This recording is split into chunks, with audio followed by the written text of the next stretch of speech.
I think it's just about time for me to tell another story about my interesting experiences with Dungeons & Dragons, since it's been quite a long time since the last D&D video. Now, some of you may remember that my experiences were mostly interesting, we could say, because of my high school D&D group, my first D&D group, in fact. That group was very dysfunctional at times, and in fact, I'm not on speaking terms anymore with some members of that group. In some cases, that's my doing. I'm happy with it. I do think some of my former friends were very toxic, but there's one friend in particular whose friendship I still regret losing to this day. Now, D&D is a game based on good communication, both in-game and out of game. And when that communication breaks down, the consequences can, unfortunately, be pretty extreme. Today, I'm going to tell you guys the story that put the final nail in the coffin of my high school D&D group and unfortunately did lead to the end of this friendship. The time that I played a traumatized character to unfortunate consequences. In the summer between grade 11 and 12, my former friend invited a bunch of us up to his cottage, and it was one of the greatest experiences I've ever had in a summer. It really defined a major point in my life when I felt like I was becoming my own person, because this was the first time I'd ever been anywhere without my family in terms of going away from home.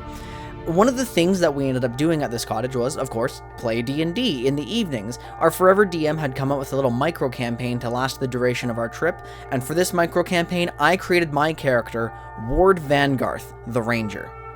More specifically, Ward was the Hunter subclass of the Ranger class, and even more specifically than that, I designed him to be a monster hunter with double swords and a wrist crossbow. Fundamentally, Ward was a good person. He knew he had a particular set of skills, and he wanted to use those skills to make the world a safer place for everybody. He was a little standoffish, of course, but this isn't even mentioning his greatest flaw, and this flaw would define his existence. He was a meticulous overplanner and wanted to take absolutely no unnecessary risks. Now, what's wrong with this flaw? The biggest issue, I think, was that the flaw was far too similar to something that I personally experience. I'm also a meticulous overplanner. I also don't like to take risks, and I thought I could lean into this part of myself to roleplay a little more easily, because this was the first time I was playing a non-magical melee character. I didn't know what I was getting into mechanically, so I think I leaned too much into a negative part of my own personality for Ward's personality. And this wouldn't cause a problem at the cottage. In fact, that campaign went wonderfully and we all had a great time. But I did keep Ward around and brought him forward into future campaigns, and that's what would start to cause the problem. Shortly after returning to our hometown, my DM came up with the End Times campaign, and our characters were tasked with returning a merchant's stolen gold, which sounds simple at first, but actually we fell into a cave and ended up through a time portal transported to the literal end of the universe, which, as you can imagine, is very, very dangerous, and for Ward, who doesn't like to take risks, this posed a problem. One of my party members straight up told somebody that we ran into that we were just looking for like 20,000 gold pieces or something absurd like that. And so Ward said, like, you can't tell people that, like, we can't trust anybody, what are you doing? I don't remember 100% of the context of what happened, but I do remember at one point getting the party kidnapped, thrown into jail, escaping, and just trying to make it on our own in the wasteland.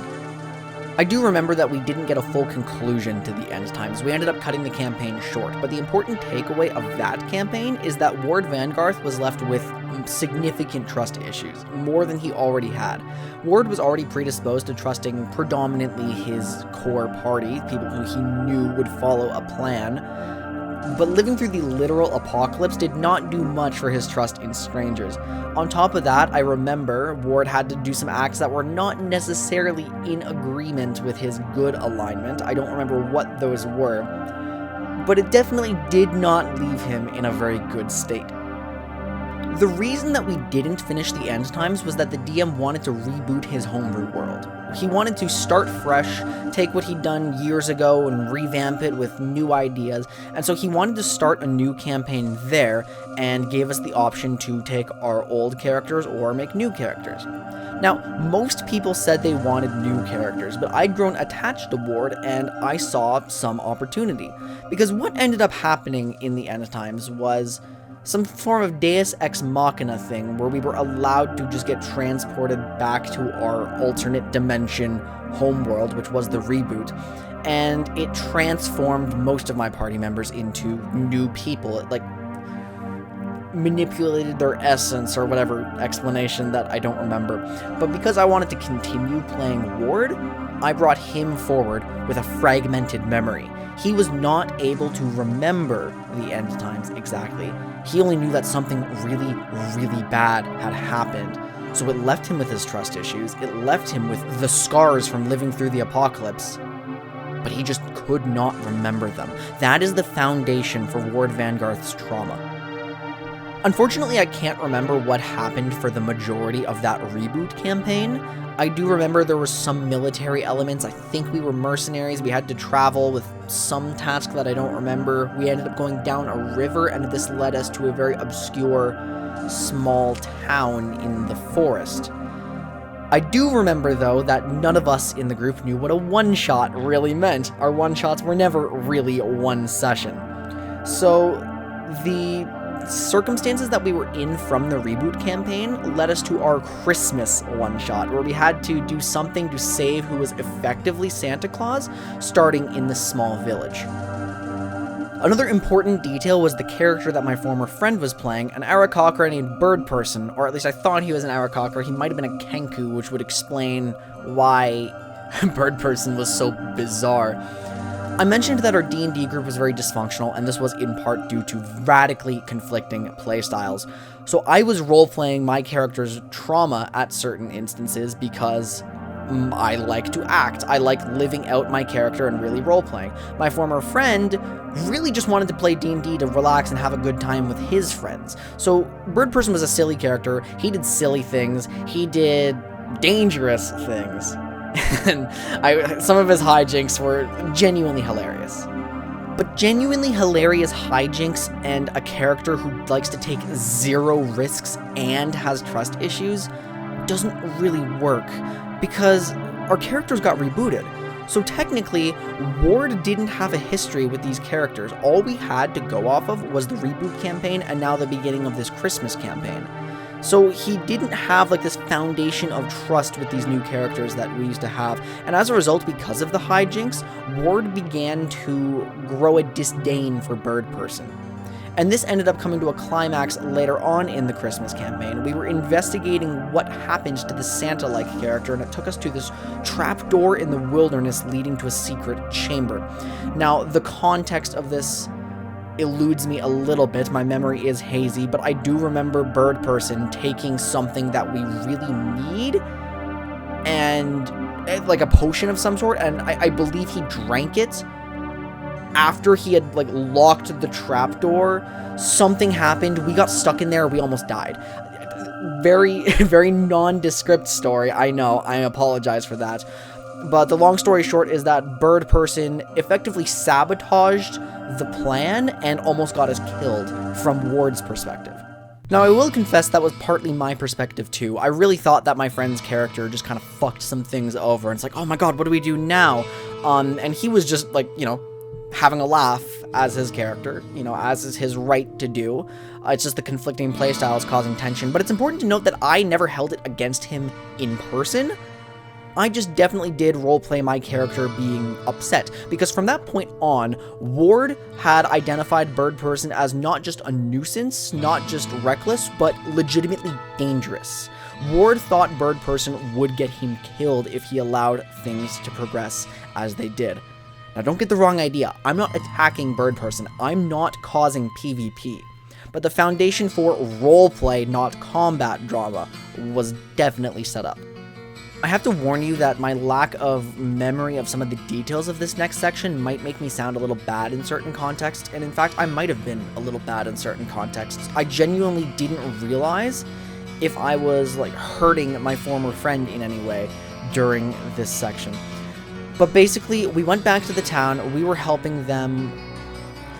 I think some of them were disappearing, and they were rightfully scared, and Bird Person was suggesting something along the lines of going back to their homes, or I don't even know if that's right. I don't know what he was suggesting, but the long story short is that Ward thought Bird Person was suggesting something very, very dangerous to the townspeople. So everyone had been collected into the tavern for a town meeting. Their mayor was dead, and Ward spoke up, had like some grand speech. It's like, I will protect you, and will protect you from, like, him, specifically Bird Person, who's, like, trying to put you all in danger. It's like, I will not let you harm these people. I will not let you go recklessly charge through with your idea. It was a good speech. It was a great moment, I thought. And the reason I'm saying it might make me sound bad is because it might have been a huge overreaction to whatever Bird Person was proposing. I don't remember what he was proposing. But from my perspective, I had just created an excellent roleplay moment. There was a rift in the party. Ward versus Bird Person. Ward with the entire support of the town behind him, trying to protect them from harm. A disgraced Bird Person who can prove himself in the next section after he had just run off into the snow, isolated from the party. I really thought the next thing that would happen would be some, like, great redeeming moment for Bird Person. But none of this was communicated. So Ward's trust issues and perception of Bird Person being dangerous caused a rift in the party, and what I perceived as a great moment actually ended up hurting my friend. He thought I was trying to exclude him from the party, and that was never my intention. I didn't communicate what I thought was happening to him, and he didn't communicate that he felt hurt to me. And so for a few weeks following that session, things were kind of weird between us, but I was oblivious as ever. I didn't realize. I had no way of knowing from my perspective that what I was doing, like, hurt him in any way. Which really sucks. It makes me sad that this is how it turned out. I wish he had communicated, but I understand that my former friend is someone who really keeps his feelings, like, close to himself, not really outwardly expressed. That rift caused by the D&D session definitely escalated into something further on our Discord server that I'm not going to get into. I was definitely being bullied by some of my toxic friends, not Bird Person's player, of course, he would never do that, but a few comments he made really rubbed me the wrong way because I was super emotionally vulnerable. And because of how I responded, and because there was already a rift between us that I wasn't aware about from D&D, he just decided to end it. He said, I just don't feel any connection here. I don't think we need to continue this friendship. I didn't know how to respond to it. I think I still have the text message saved, actually. It's a friendship that I feel shouldn't have ended. It really shouldn't have. It's just the circumstances were so unfortunate, and I, at the time, felt like there's absolutely nothing I could have done. I think if that situation had happened nowadays, I may have been more mature or aware about how I was affecting people. So it was an important learning experience for me in communication in Dungeons & Dragons, but it just sucks how, at that moment in my life, there really wasn't anything I could have done about it. It's definitely kind of a sad ending, because out of all of my friendships that have ended with closure, this is the only one that I regret. I don't think this friendship should have ended. I really don't. But the thing is, it taught me a valuable lesson at the very least. So I was someone at the table who did something hurtful without malicious intent. And my friend didn't communicate that to me, and it broke down. But as we mentioned, D&D is a game about communication. And the people at your table should, if they're good people, if they're good friends, should be working towards a common goal. You should all be here to sit down, play Dungeons & Dragons, and have a good time together, so there should be no real incentive for communication to go downhill. If someone at your table does something, like your DM messes something up, or another player really steals your thunder, or does something like directly detrimental to your character arc or something like that, just talk to them. Because chances are, unless they're a toxic, horrible person, then you can come to some compromise. Then you can come up with a solution to whatever your problem you're facing at the table. And this goes for in-game matters and out-of-game matters that come up because of the game. And the worst case scenario, if they don't compromise, then you learn something about them where they didn't necessarily have as many positive personality traits as you thought. Communication at the D&D table is key. And I learned that the hard way. Now, if you guys have any good stories about communication breakdown during D&D or anything similar, please leave them in the comments. I love to read other people's D&D stories. If you want more, make sure to let me know with a like, a comment, and a subscription. I will try to get these D&D stories out a little more often than once every 5 weeks. I think that was the pace we were on. But thank you so much for watching, everybody. Take care. Have a wonderful rest of your day. Don't forget to love yourselves, respect each other. Thank you for watching.